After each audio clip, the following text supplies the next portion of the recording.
Shimizu like a hungry wolf, his teeth colliding with each other, making a crackling sound. Advertisement, how did you end up like this, you beast? Get out of here. Shimi cursed loudly. No matter what his B********** father became. That disgusting aura still lingered like a stone in a toilet. Kamiyama spread his legs and prepared to draw his sword. He frowned and had mixed feelings. Of course it wasn't because of Shinazugawa who had just turned into a ghost, but because of the guy who turned him into a ghost. The thought of living in the same neighborhood as Muzan or some upper rank was stressful enough, not to mention that there was a whole family behind him that needed protection. Who could it be? Muzan still top 1, or top 3. Of course, in addition to the upper 6 siblings and the cowardly upper 4, every upper rank is a possibility. You little brat, now you're scared. I am so powerful now that it is useless even if you have a knife. Seeing Kamiyama's serious expression, Shinazugawa felt that he was fine again. Unexpectedly, as soon as it finished speaking, a fast flash of lightning flashed past its eyes, so fast that it had no time to react. Just as Kamiyama was about to sheath his sword, he discovered that Shinazugawa's body had not dissipated, which meant that the beheading attempt had failed. Just as he was about to finish off the opponent, he saw a circle of substance like a black quagmire engulfing Shinazugawa's body and head. Is this vampire magic? This guy just turned into a ghost, right? How could there be blood vampire magic? You two little bastards, just wait for me. Shinazugawa roared angrily. If it weren't for the awakened space-based blood demon magic, it would have been dead just now. Remember, from now on I'm called Lazy Kong. I'm going to kill both of you sooner or later. The black quagmire seeped into the ground, and along with it disappeared the unsuccessful and nearly dead Lekong. How much ghost blood did this guy receive? The most outrageous thing is that this guy still endured it. Kamiyama suddenly felt that this world was so abstract. He looked around and made sure there was no danger. Then he walked towards Shimi, whose worldview had been overturned, with a vigilant look on his face. Why can that be ********* D still talk after being chopped? Advertisement, why did he disappear? What on earth do you do? Calm down, calm down. Kamiyama smiled and motioned for Shia to calm down. Listen to my explanation. After a while, Shimizu roughly figured out the existence of demons in the Demon Slayer core. You're saying that B*********** D isn't a human being anymore. Yeah, Kamiyama nodded. He was still alert. After all, Shinazugawa's blood demon art was a little unpredictable.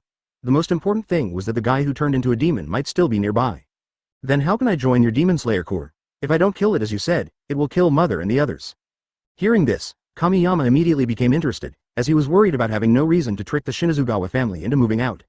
It's easy to join. All you have to do is write a letter of introduction for me. But slaying demons is very dangerous. You could die at any time. Isn't that what you do? Instead of being intimidated, Shia asked Kamiyama. Sure. Kamiyama patted Shia's shoulder. Then you can move. I can lend you the money first. You can pay me back when you become a regular member. Thank you very much. I'm grateful for your kindness. If you have any problems in the future, just call me. I'll give you my life. Shimi patted his chest and promised very seriously. Well, there's no need to be so serious, just think of it as making friends, ha ha ha. Kamiyama scratched his head uncomfortably. It would be too serious to give me his life. But Shinazugawa Sanemi is a man of loyalty and righteousness. He means what he says, and if Kamiyama is in danger, he will really risk his life. The next morning, Kamiyama immediately wrote a letter to report the incident to his lord. The lord replied to the letter quickly, and the holy blade returned to Kamiyama in about 3 days. How about it? As soon as Kamiyama finished reading the letter, Shia couldn't wait to ask. My lord has agreed, so I still have some face. Anyway, there are many empty houses in the headquarters. When the time comes, you can just choose one. This is one of the benefits of the Demon Slayer Corps. They will definitely take good care of your family so that you don't have to worry. Taking advantage of the night, the Shinazugawa family moved out of the slums. Because there were so many people and there were children, it took more than half a month for the group to arrive at the headquarters. After settling the Shinazugawa family, Kamiyama introduced Shia to a Breath of Wind trainer. The day after he returned to the headquarters, the final selection had been over for a week and the Kochu sisters were expected to return to the headquarters soon, so he asked for a few days off. In addition, there are not many tasks recently, so Ubuyashiki Kagaya approved his leave. Although Kamiyama is not a pillar now, his treatment is at the pillar level. Chapter 52, The Gorgeous Ninja, Uzui Tengen. Demon Slayer Corps Headquarters. The water droplets on the roadside sparkled brightly under the warm sunshine, like crystal clear gems, emitting charming brilliance. Kamiyama was leaning against a huge rock near the entrance like a gate god, holding a large bag of dumplings in his arms. He was looking forward to it, with a gleam in his eyes. That's right, today is the day that Shinobu returns to the headquarters. For him, it is a good day worth celebrating. In fact, he was waiting here before dawn, or rather, he had not slept since receiving Shinobu's letter last night. He did this not for anything else but just to see Shinobu the first thing he saw when he woke up. Ah, Kamiyama yawned, and in a trance, he noticed a figure appearing on the horizon. He was about to take a few steps forward to see it more clearly when he heard 3 different female voices behind him. Master Tengen, I missed you so much. Woo, Master Tengen, let's go back and have the baby. Tengen, welcome home. With a bang, the 3 women knocked Kamiyama away like a speeding car. Even after suffering such a misfortune, Tuanzi was still intact in his arms. Even if your head is cut off, you can't miss the delicious food. Kamiyama landed on the ground dizzy and almost swallowed a mouthful of dirt. He just didn't understand where the 3 girls got so much strength. When she raised her eyes, a scene that made all men envious and jealous came into view. 3 beauties kissed a tall and mighty man on the face. The man was hugging women on both sides, with another one hanging on his chest. Whispering sound. Showing off your affection in broad daylight. Who is that? Kamiyama spat, helplessly resting his chin on his hands as he devoured the entire dango in one bite. The tall man came in front of Kamiyama like a star surrounded by moon. He stretched out his hand, and the accessories on his body dazzled Kamiyama so much that he couldn't open his eyes. Brother, are you okay? Why are you lying on the ground? Uzui Tengen asked in confusion. He didn't see his wife breaking through the flying man, so he was very curious. In particular, the person lying on the ground looks very similar to the guy that the Lord often mentions. Kamiyama stood up, dusted off the dust on his body, and complained unhappily. It's just that he was knocked away by someone, what do you think? Advertisement. As he said this, he glanced at Hualiji's 3 wives. Ahahaha, I'm really sorry. Uzui Tengen hurriedly took his 3 wives to apologize. He remembered that this man was Tendao Kamiyama, a very strange guy. He clearly met the requirements to become a pillar, but refused to do so because he did not kill 12 Kazuki. How magnificent is this lofty ambition? Tendo Kamiyama, I've heard of you. Your ambition is worthy of the word magnificent. The god of this festival recognizes you very much. Uzui Tengen laughed and stretched out his hand. Can we be friends? Oh, have you heard my legend? Hearing this, Kamiyama's golden eyes sparkled. He didn't expect that he had become famous in the Demon Slayer Corps. That's great. Of course, Huali. He held Tengen's big hand with a little pride on his face, not caring about being knocked away, and even praised, you have good taste, it's sparkling. Uzui Tengen smiled even more when he heard Kamiyama addressing him and praising him. Few people could understand his magnificence when they first met him. Brother, I'm a former ninja and current member of the Demon Slayer Corps, Uzui Tengen. Huali Jie introduced himself and held Kamiyama's hand tightly. At this moment, an ethereal female voice suddenly sounded, mixed with strong feelings of longing and irrepressible joy, instantly overwhelmed Kamiyama. Really, long time no see, brother Huali, let's talk later. The person I'm waiting for is here. Kamiyama immediately cut off the conversation with Uzui Tengen and ran towards Kochou Shinobu without looking back. Huali Jie turned his head and looked at Kamiyama's expression. He understood immediately, after all, he was a man with 3 wives. Let's go home. Behind Huali Jie, Kamiyama ran towards Kochou Shinobu, and Kochou Shinobu also ran towards Kamiyama. This is a two-way race. Because Kamiyama and Shinobu are often away on missions, they don't have many opportunities to meet. He pulled Kochou Shinobu into his arms, feeling the warmth and softness of her body, and felt very satisfied.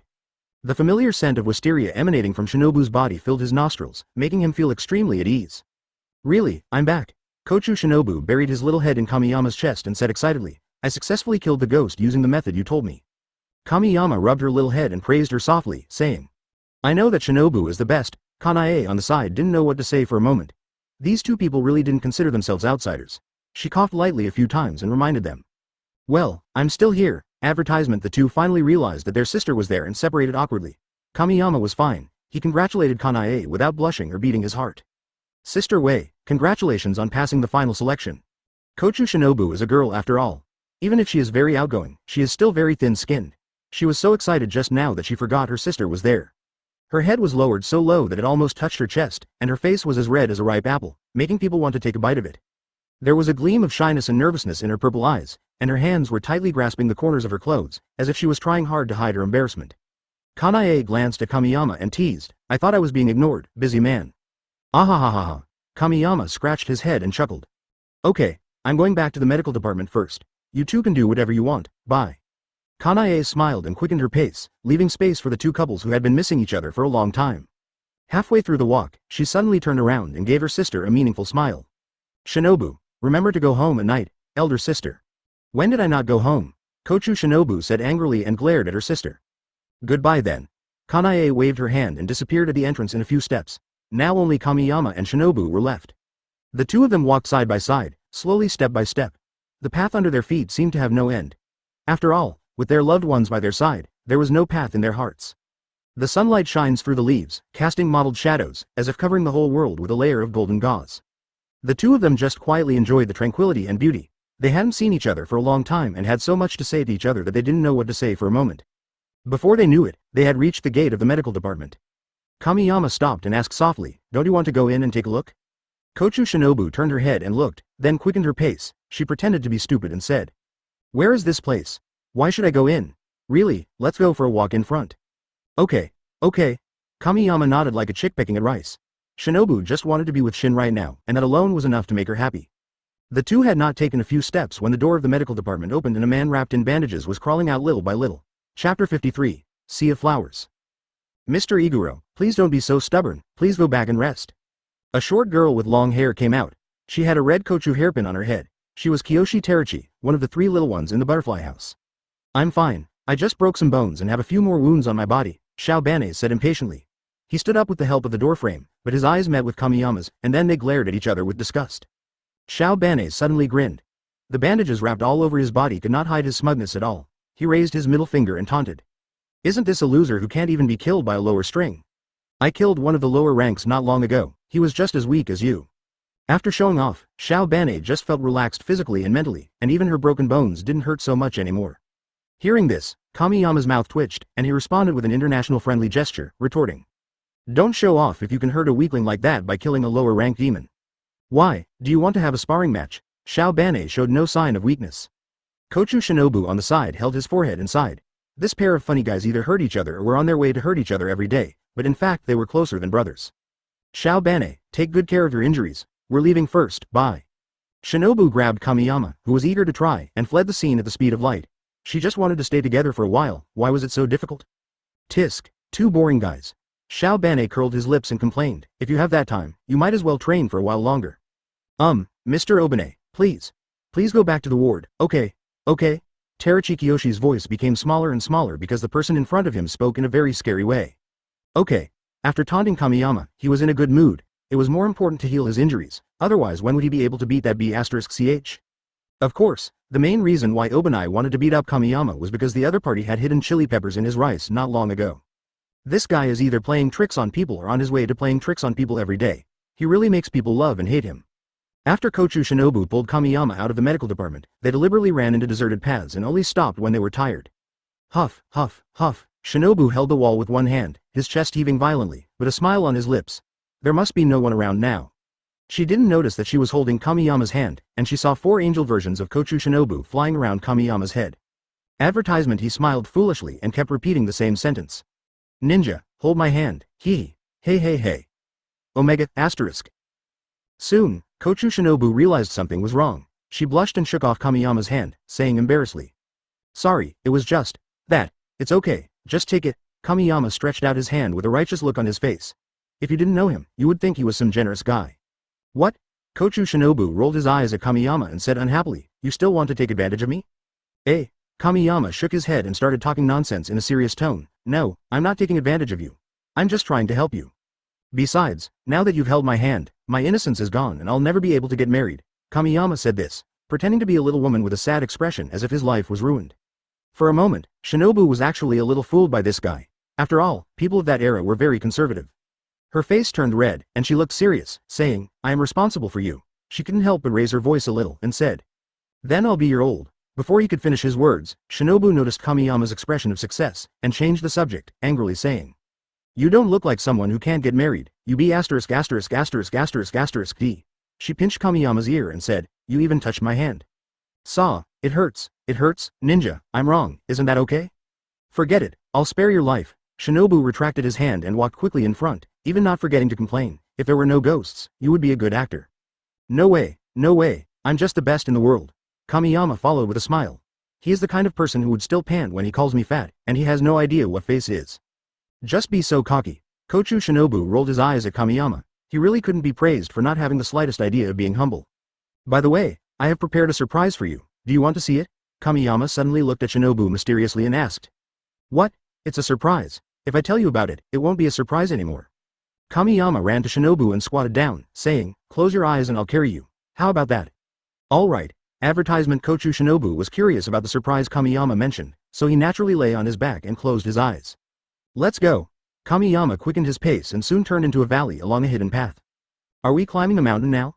Kochou Shinobu asked, noticing that his body was tilting. Yeah, Kamiyama responded. Gradually, Shinobu fell asleep on Shin's shoulder. In fact, she and Kamiyama were both very excited to see each other, so they didn't sleep much last night. Shinobu, wake up, the sun is burning my butt.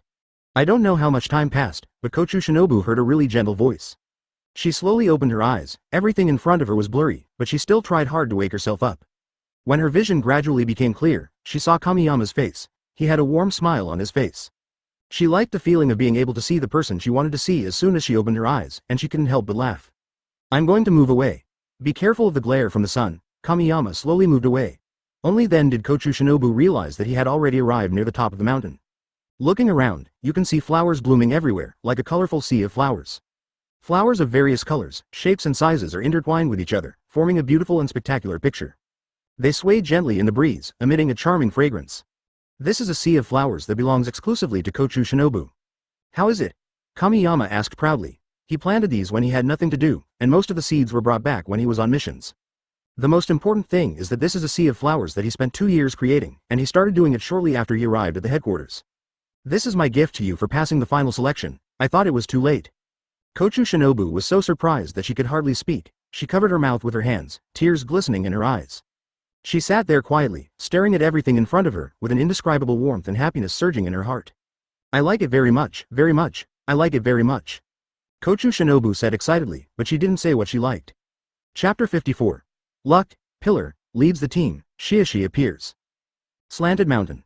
The last rays of sunset were gradually swallowed up by the darkness, and the originally golden sky gradually became dim.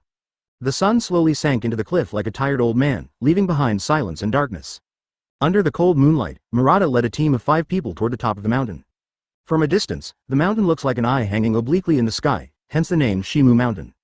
10 swordsmen of the Demon Slayer Corps disappeared in the mountain one after another. In addition, there was a village not far from the mountain, so the headquarters directly sent 2 teams of 10 people to check there. Once 12 Kazuki is discovered, pillar-level swordsmen will come to support him. Captain, I'm scared. A new team member who just passed the selection this year said with trembling lips as he looked at the dark and gloomy woods around him. Murata drew his sword and said confidently, "Don't be afraid, I'm very strong. You heard about me in the last final selection, right? With a 100% pass rate, ghosts would run away when they see me." He said this not only to comfort the newbies, but also to cheer himself up. Ah, run, run. At this moment, the originally silent forest was suddenly broken by a shrill cry. The sound sounded creepy, as if it came from the depths of hell. Then, miserable cries came one after another from the other side of the woods, like the howling of evil spirits, which was chilling. Apparently, this is the same investigation team as Murata's team, and they seem to have met with misfortune. The newcomer was so scared that he immediately rushed into the woods. His brain was no longer able to think and he ran foolishly towards the place where the screams came from. Come back, it's too dangerous to go alone. Although Murata was not very strong, he was an old hand who had killed evil spirits with his own hands. It was a pity that the man simply didn't listen to him. You 3 continue to explore, and retreat immediately if there is any danger. Got it, Captain. Murata nodded and disappeared into the depths of the jungle in the blink of an eye. Swordsmen of the same class as Kamiyama all have a special glory, and they have seen what it means to be strong, especially those of their own age. Since the final selection, they have been the most hardworking group in the entire Demon Slayer Corps. They knew that even if they couldn't catch up with those geniuses, they couldn't fall behind. Murata was also proud of the experience and trained even harder. Advertisement: in just over a year, he has been promoted from a Gwei-level swordsman to a C-level swordsman, and is far more powerful than in the plot. After leaving the team, Murata followed the trail all the way up the mountain. The closer he got to the top of the mountain, the more uneasy he felt. Soon he discovered a bad omen. There were intermittent traces of blood, and someone was injured. Suddenly, the runaway team member's cry for help came from a distance. Help, Captain, come and save me. Murata's face darkened and he followed the sound. Finally, he ran out of the dark forest. To be precise, all the trees in the vicinity had been cut down. On the bare hillside, under the cold moonlight, an evil demon less than 1.5 meters tall was holding up a swordsman of the Demon Slayer Corps who was taller than him in one hand. The most peculiar thing about this ghost is its appearance. Its arms are 2 meters long and its body is covered with black hair, just like a monkey. Another one comes to die. Are you a pillar? The evil ghost turned his head with a hideous grin, his cervical vertebrae creaking as he turned his entire head towards Murata. In that face covered with long black hair, 2 scarlet eyes the size of eggs looked at Murata with a bit of teasing. There was an engraving on its right eye. Next 2. The moment Murata saw the number, his heart skipped a beat. It was 12 Kazuki. He was confused. Such important news, 10 team members were missing. Why didn't anyone send the message out? Murata knew he was no match for his opponent, so he roared towards the sky, which was a message to his crow. It's 12 Kazuki, bring the message back quickly. As soon as he finished speaking, a crow flew away into the air. The black silhouette was like a night elf. It was reluctant to turn its head to look at its master, with a crystal tear hanging from the corner of its eye. It is very clear about its master's strength, and this farewell may be forever. Before the crow flew far, it found a thin bamboo pole covered with black hair in front of it. It had no time to react and was slapped down by Shao-er.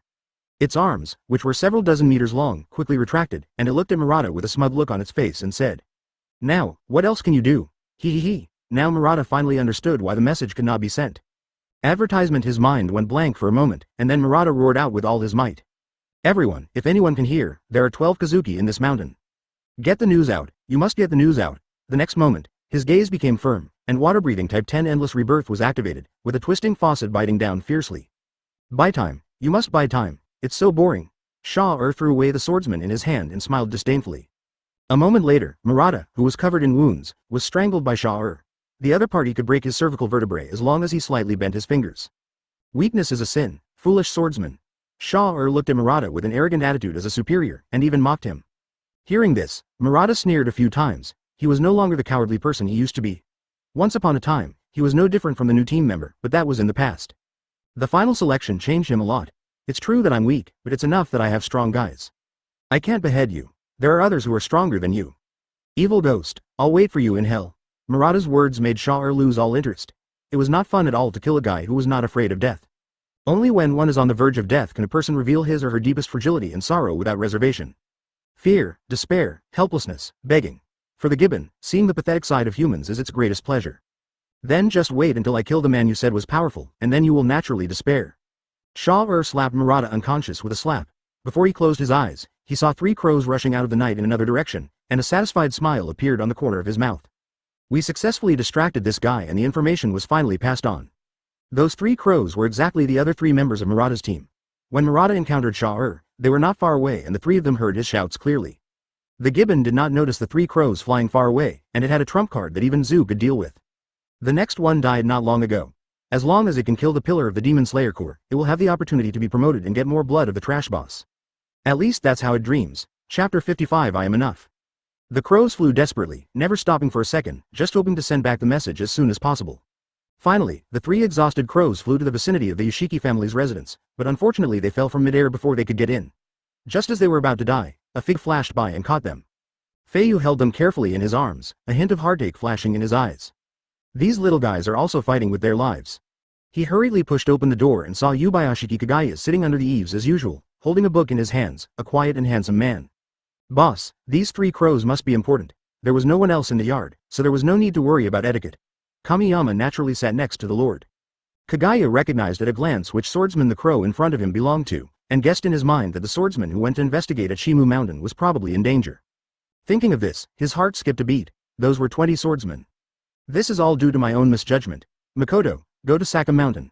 12 Kazuki, whom you have always wanted to kill, should be there. Guilt filled Kagaya's heart. He gently stroked the white-eyed crow, just like stroking a swordsman. I understand, let's go right away. Kamiyama threw a bottle of smiling version of Save Your Life for $3,000 to Kagaya, turned around and left. He could see what his lord was thinking, and left a word before leaving. Kagaya, it's not your fault. Everyone is trying to move towards a better future. It's not in vain for everyone to die. Once we embark on this journey, we swordsmen will not be stingy with our lives. Just do your job of commanding, don't feel burdened. Kagaya waved her hand, and a crow flew out from a corner of the courtyard to lead the way. The annihilation of the exploration team was also within the plan. This crow would be familiar with the route in advance and be able to lead the way at any time. Of course, no one wants to use this backup plan. Looking at Kamiyama's receding back, Kagaya forced a bitter smile. He was really grateful for the comfort. It would be more appropriate to say that the 2 are friends rather than superiors and subordinates. But Yubashiki Kagaya is the lord and the decision maker. Sometimes, his decisions are made at the cost of human lives, which is inevitable. Therefore, that sense of guilt cannot be erased, and this is what the lord of the Demon Slayer Corps must bear. Kamiyama set out for Shame Mountain that day, alone.